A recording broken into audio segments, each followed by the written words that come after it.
Selamat pagi guys.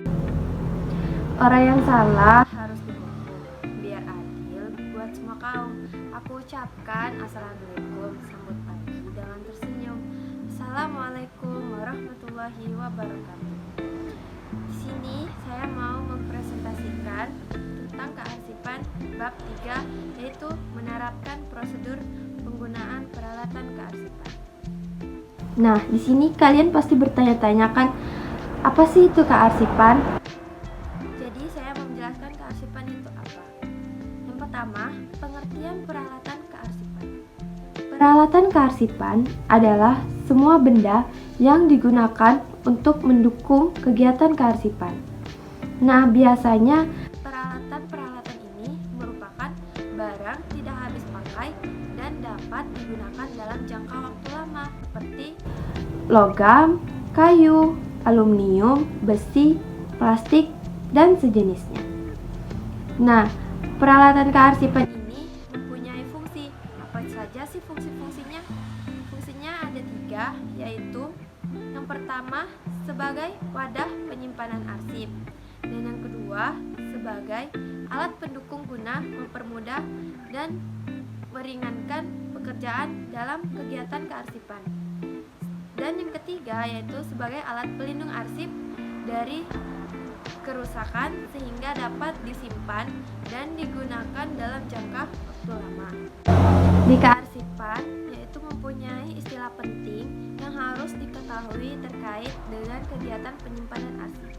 Yang pertama yaitu ada pengarsipan horizontal. Pengarsipan horizontal ini merupakan istilah untuk menyebut penyimpanan arsip atau dokumen dengan posisi mendatar atau horizontal atau menumpuk satu sama lain. Nah, yang kedua, pengarsipan vertikal. Pengarsipan vertikal ini merupakan istilah untuk menyebut penyimpanan arsip dan dokumen secara tegak lurus atau vertikal, tidak ditumpuk serta menjadi susunan yang berjajar ke belakang atau ke samping. Nah, ada juga yaitu yang pengarsipan lateral.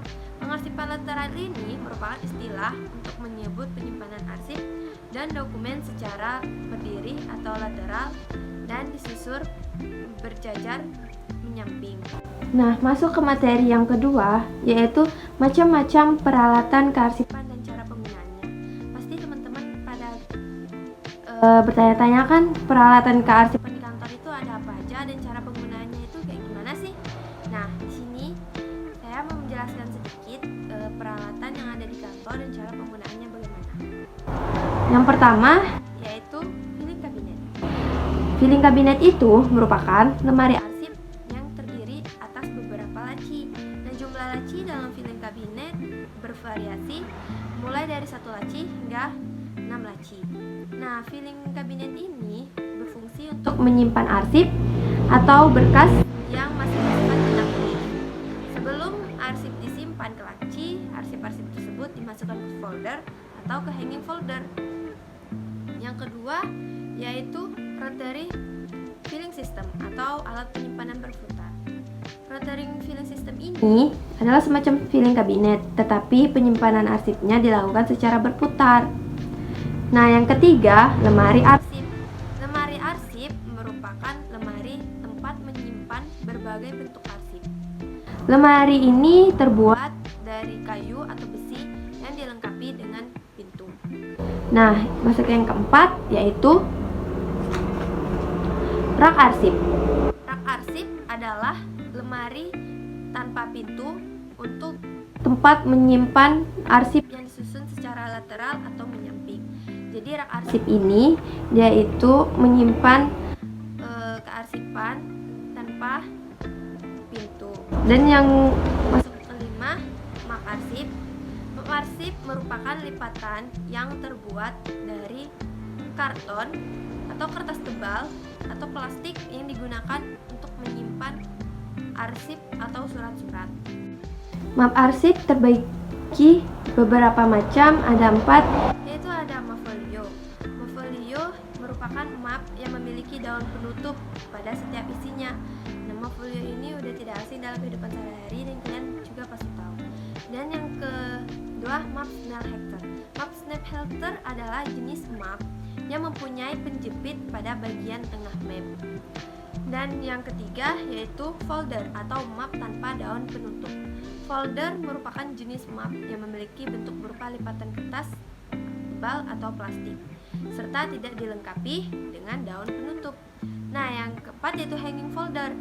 Nah, hanging folder yang telah disebut yang di pertama yaitu masukkan yang di dalam filing kabinet. Nah, hanging folder ini adalah folder yang mempunyai besi penggantung. Terus yang keenam adalah guide. Guide merupakan lembaran kertas tebal atau karton manila yang digunakan sebagai penunjuk atau sekat pemisah dalam penyimpanan arsip. Guide yaitu terbagi menjadi 3 guide. Nah, tab guide ini yang pertama terletak pada posisi sebelah kiri atas, dan tab guide kedua terletak pada posisi bagian tengah atas, dan yang ketiga yaitu terletak pada posisi sebelah kanan atas. Dan yang masuk ketujuh yaitu ordner. Ordner merupakan map besar dengan ukuran punggung sekitar 5 cm yang di dalamnya terdapat besi punggung. Arsip yang akan disimpan di dalam ordner terlebih dahulu dilubangi dengan menggunakan perforator. Nah, yang kedelapan yaitu stapler. Di sini pasti kita pernah kebalik dengan namanya staples. Nah, itu ternyata salah guys. Stapler itu adalah alatnya dan yang isinya itu namanya stapler. Nah, stapler ini adalah alat yang digunakan untuk menyatukan sejumlah kertas dengan cara memasukkan isi staples dengan berbentuk huruf U. Terus yang ke-9, perforator. Perforator adalah alat yang digunakan untuk melubangi kertas atau kartu. Ke-10, numerator. Numerator adalah alat yang digunakan untuk membubuhkan angka atau nomor pada lembaran dokumen. Dan yang ke-11 yaitu kotak. Kotak merupakan wadah yang digunakan untuk menyimpan arsip yang bersifat inaktif. Yang ke-12 yaitu alat sortir. Alat sortir merupakan alat yang digunakan untuk memisahkan surat atau warkat yang diterima. Yang ke-13 yaitu label. Label merupakan alat yang digunakan untuk memberi judul pada map atau folder. Label ini supaya mempermudah kita untuk mencari kearsipan itu dengan mudah. Yang ke-14, tickler file. Tickler file ini adalah kotak yang terbuat dari kayu atau besi untuk menyimpan arsip berbentuk kartu atau lembaran yang berukuran kecil seperti lembar pinjam arsip atau kartu-kartu lain yang memiliki jatuh tempo. Yang ke-15, Cardex atau Card Index Cabinet. Cardex ini merupakan alat yang digunakan untuk menyimpan kartu indeks dengan menggunakan laci-laci yang dapat ditarik keluar secara memanjang. Yang ke-16 adalah rak kartu. Nah, rak kartu ini berbeda dengan rak arsip yang sifatnya terbuka. Nah, kalau rak kartu ini terdiri atas deretan laci yang disusun secara teratur dalam rak. Terus masuk yang terakhir yaitu yang ke-17, alat penyimpanan khusus. Nah, ini sudah tidak asing lagi yang kita dengar karena ini kita pasti tahu karena digunakan dalam kehidupan sehari-hari kita. Nah, yaitu penyimpanan khusus ini merupakan alat yang digunakan untuk menyimpan arsip dalam bentuk non lembaran, misalnya data dan file komputer. Nah, yaitu seperti USB ke flash disk. Terus yang ke-C, kriteria pemilihan alat kearsipan. Pentingnya memperhatikan kriteria dalam memilih alat kearsipan tentu dapat berdampak pada keutuhan arsip itu sendiri. Sebelum memutuskan pilihan terhadap suatu peralatan yang akan dibeli, terdapat beberapa kriteria yang harus dipertimbangkan dahulu sebelum memilih alat kearsipan tersebut untuk dibeli. Yang pertama, yaitu peralatan harus disesuaikan dengan bentuk dan ukuran fisik arsip. Yang kedua, peralatan yang digunakan harus memperhatikan sifat arsip. Dan yang ketiga, peralatan yang digunakan harus memperhatikan pertumbuhan dan perkembangan arsip. Dan yang keempat, peralatan yang digunakan harus memberikan kemudahan. Dan yang kelima, peralatan yang akan digunakan untuk mempertimbangkan besar ruangan yang disediakan. Yang keenam, bentuk organisasi mempengaruhi kriteria alat kearsipan yang ideal. Dan yang ketujuh, biaya perlindungan dari segi besar atau kecilnya organisasi tersebut. Dan yang terakhir atau yang kedelapan, biaya yang dialokasikan untuk membeli dan memelihara peralatan arsip tersebut. Kenapa sih kita harus memperhatikan dahulu kriteria dalam pemilihan alat kearsipan tersebut? Nah, karena peralatan yang digunakan dalam kegiatan kearsipan mempunyai pengaruh besar dalam keberhasilan kegiatan manajemen kearsipan.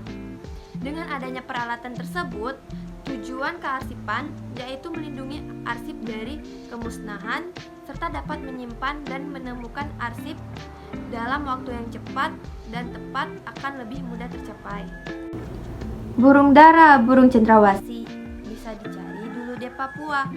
Cukup sekian, terima kasih. Semoga bermanfaat untuk kita semua. Baiklah, inilah hasil presentasi dari saya. Kalau saya akhiri, wabillahi taufik wal hidayah. Wassalamualaikum warahmatullahi wabarakatuh.